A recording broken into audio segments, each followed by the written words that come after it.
Во Штип и Делчево, градот синоним за историската вредност на Гоце Делчев, денес беа одбележени 154 години од неговото раѓање.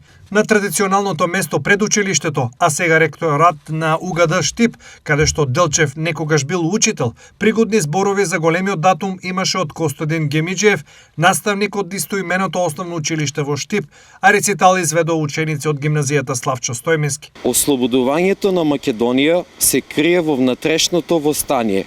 Кој мисли поинаку да се ослободи Македонија, тој се лаже и себе си и другите.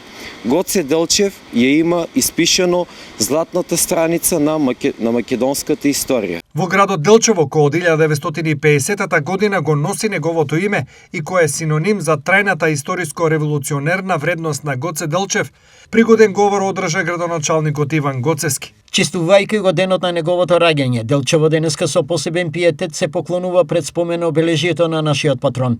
Како негови следбеници имаме обврска да ја градиме нашата општина како достоен носител на неговото име, бидејќи Делчев е ликот кој обединува, а не разединува. Делчев е ликот на просперитетот и напредната мисла. Учејќи од него, продолжуваме по патот на прогресот. Истакна Гоцевски, идентични одбележувања по повод годишнината од раѓањето на Гоце Делчев имаше во речиси сите институции кои го носат неговото име.